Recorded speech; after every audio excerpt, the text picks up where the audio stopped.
Hace algunos años, hace no tantos años, grabar una canción exigía ir a un estudio profesional, contratar músicos profesionales y eso salía muchísimo dinero. Era algo que solamente podían acceder, algo a lo que podían acceder solamente aquellos músicos que firmaban con un sello grande que pusiera ese dinero enorme para grabar de esa manera. Gracias al avance de la tecnología y a muchísimos cambios que se fueron generando en los últimos años, esto ya no es tan estrictamente necesario, sino que han surgido otros modelos de producción conocidos como producción in the box. Y nosotros somos Bonino y Anthony, y esto es Buscando la Canción.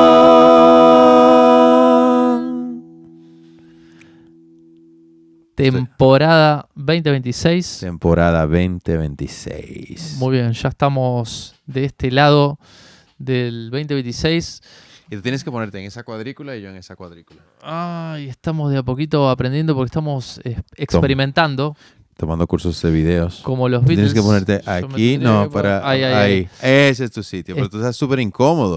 Sí, pero pasa que estamos, Anthony, experimentando como en la etapa de Rubber Soul. Estamos en la etapa de Rubber Soul, sí. Exactamente.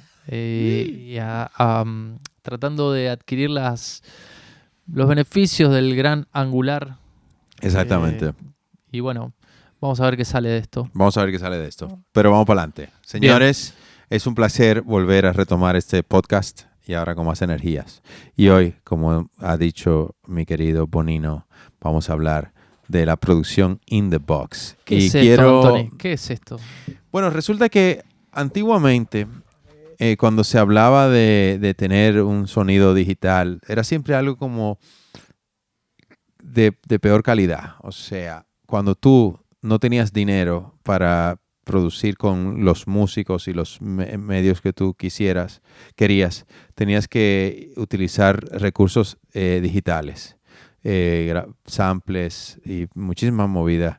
Y normalmente eso tendía a quedar mal en la grabación, como que las grabaciones se oían como artificiales, etcétera, etcétera. Pero con el tiempo, por un lado los samplers han mejorado, la programación ha mejorado y el oído se ha ido acostumbrando a estos sonidos que antes eran chocantes.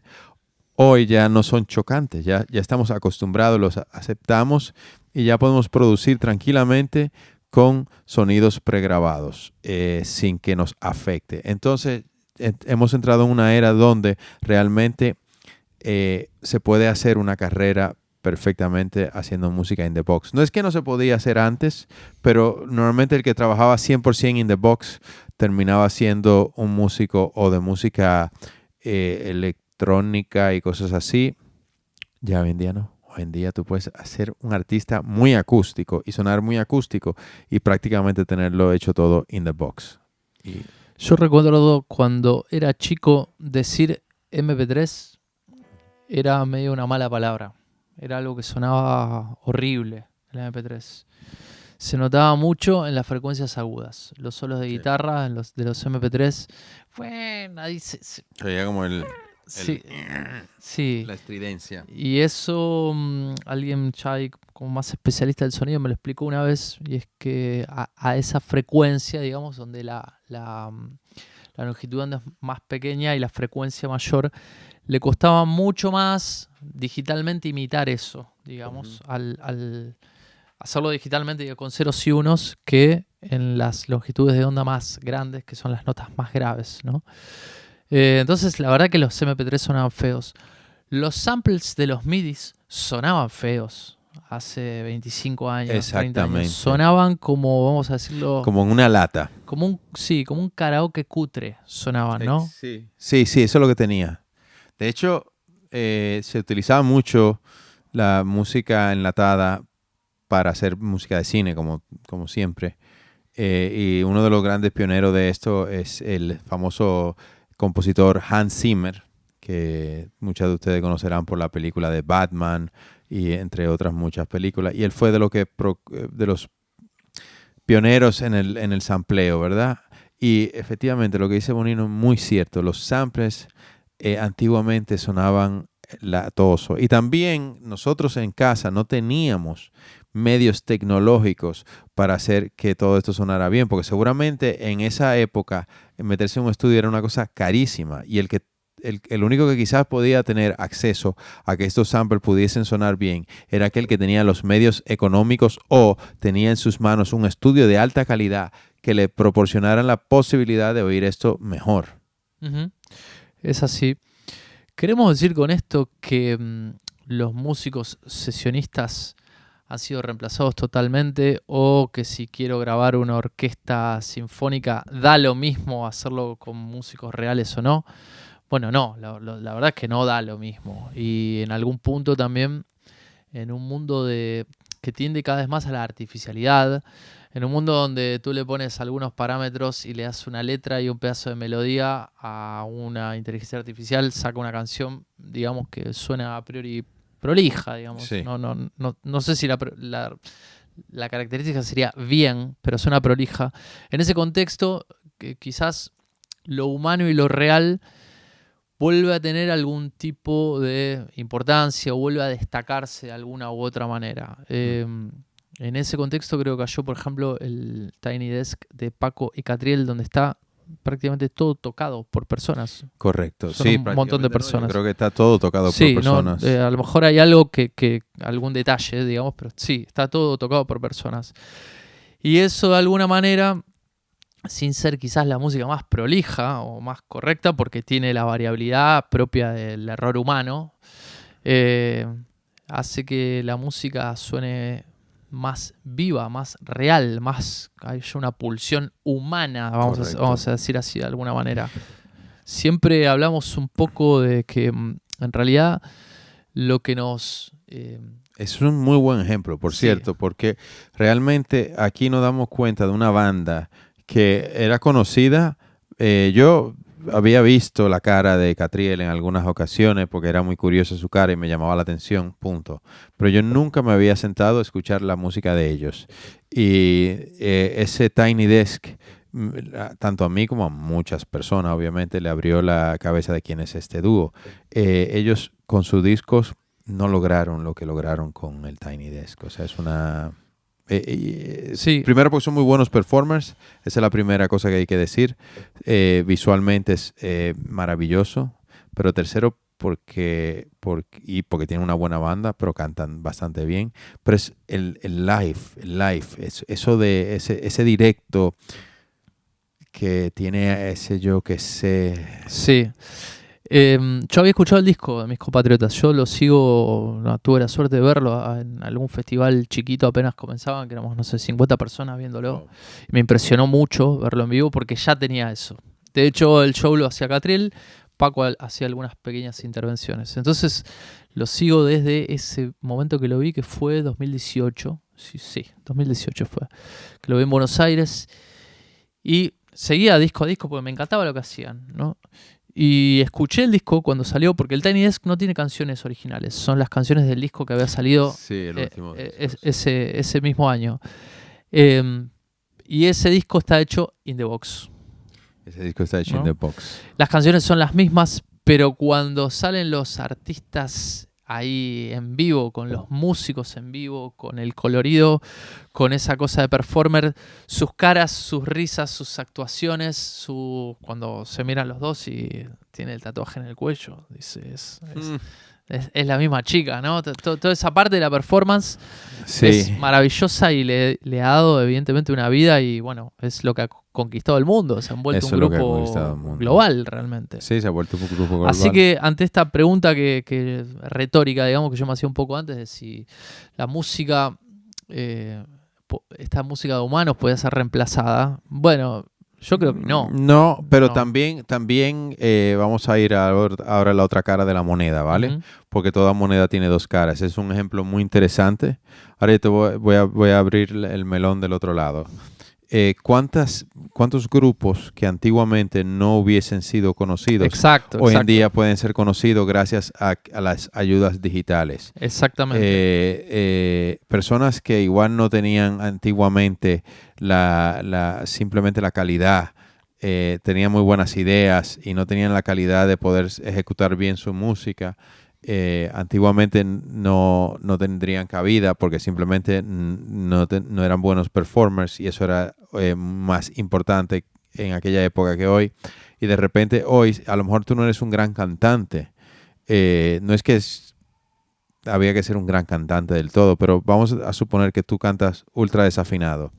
Pues hay gente que con el autotune medianamente lo arreglan todo, o simplemente que la banda quizá no es tan buena, pero la graba tu banda y recortas cositas, mueves esto, mueves lo otro, arreglas los ritmos, o incluso tu música nace de tu cabeza, no de tanto de la ejecución. Quizás hay gente que tiene ideas que parten completamente de cómo yo hago el collage con el sonido y demás, la producción, vamos a llamarla.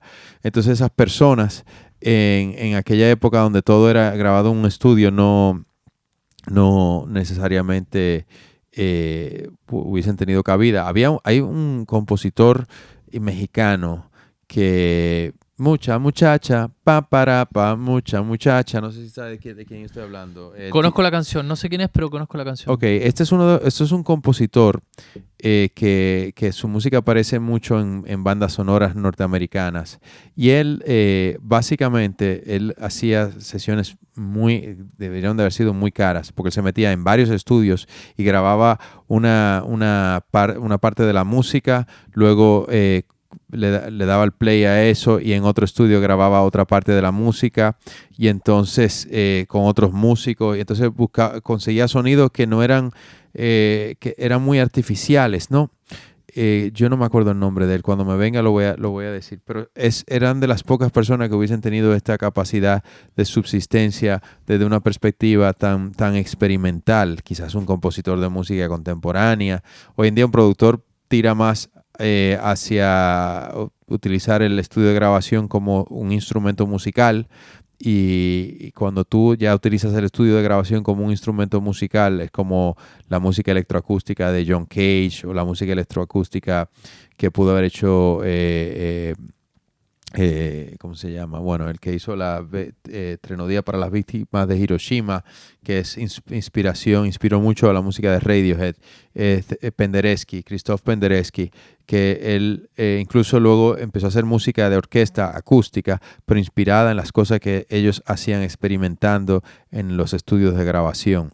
Entonces, hoy en día un productor puede ser una persona con una creatividad muy alta, o una banda de músicos también que se produzcan ellos o que colaboren con el productor, donde realmente el hecho de producir es un arte. El hecho de utilizar el estudio como un canvas para crear la música, pues ahí incluso si yo estuve oyendo un poco el trabajo de Bad Bunny ayer, por una producción de un artista con el que voy a trabajar, que le gusta mucho esto. Entonces, claro, ese trabajo que hace Tiny, que se llama el productor de Bad Bunny, tiene mucho de ese laboratorio in the box. Entonces, ahí definitivamente eso no hubiese sido posible si no fuese en esta época. Me encanta, Anthony, lo que acabas de decir. Yo, mientras tú hablabas, reflexionaba un poco sobre, bueno, estas dos vertientes, vamos a hacer así, hay como dos partes de la biblioteca. Uno, los que te van a defender la música tocada de la música, vamos a decir así, tocada por sesionistas, por músicos reales, la van a defender a capa y espada. Y por el otro lado están probablemente los más chicos, ¿no? Una cuestión generacional, donde se van a desenvolver siempre en esa in the box.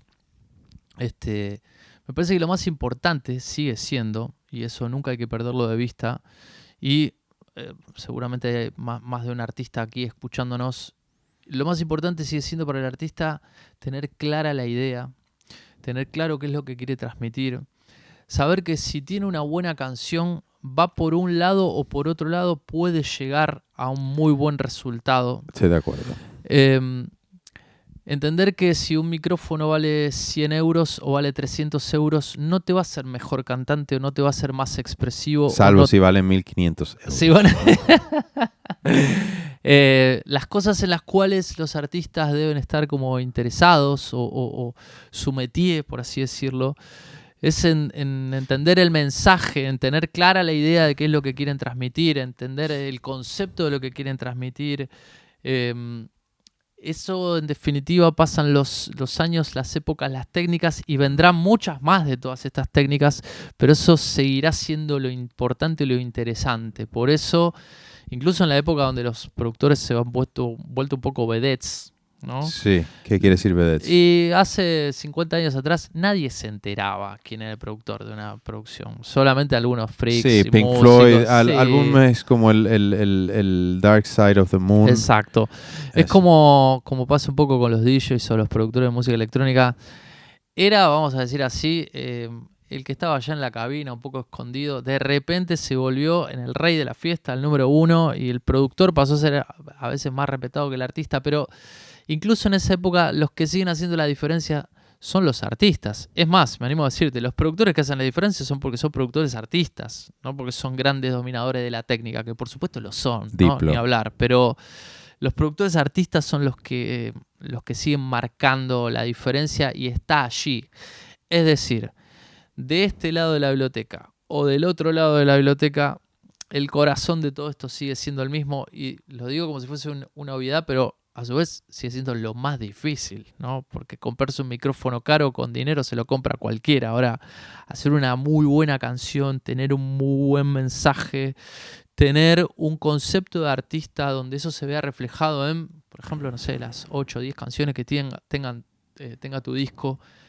Eso es lo realmente que escasea, lo realmente difícil, lo que no se compra con dinero. Eso no lo compra el dinero. Eso no lo compra el dinero.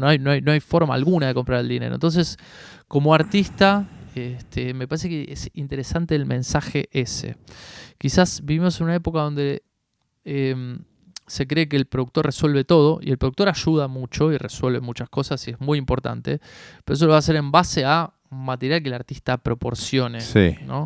No inventa ideas, potencia ideas el productor, ¿no? Exactamente. Entonces, para cerrar, porque creo que lo que hemos dicho ya resume muy bien. Quería contar solo una cosita más, sí, claro, que me acordé.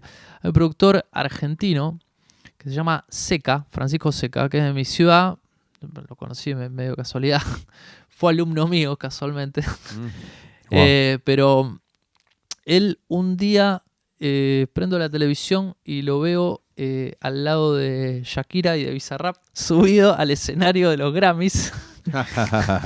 De tenerlo en clase a verlo la vez siguiente que lo vi, ya había escuchado que había trabajado con Bizarrap y con Duki, había hecho algunas cosas. Bueno, colaboró en la canción que hicieron con Shakira y creo que incluso hasta la mezcló la canción, hizo la ingeniería de sonido y trabajó después en muchos de otros. Creo que la canción con Quevedo también trabajó él. Vale.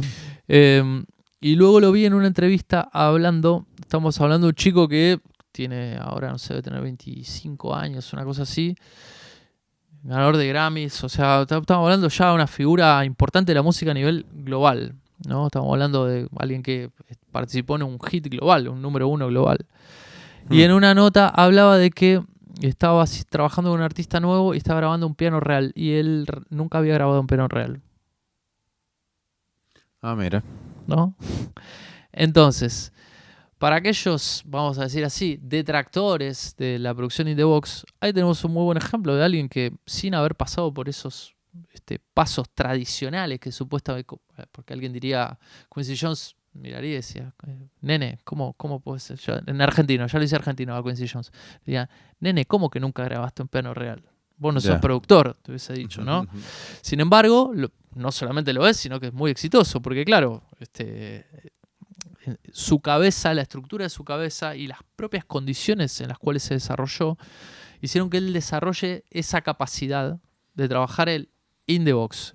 Hay un super nerd, un super freak de la computadora. Es más, no trabaja ni en Logic, ni trabaja en Live, ni trabaja en Pro Tools.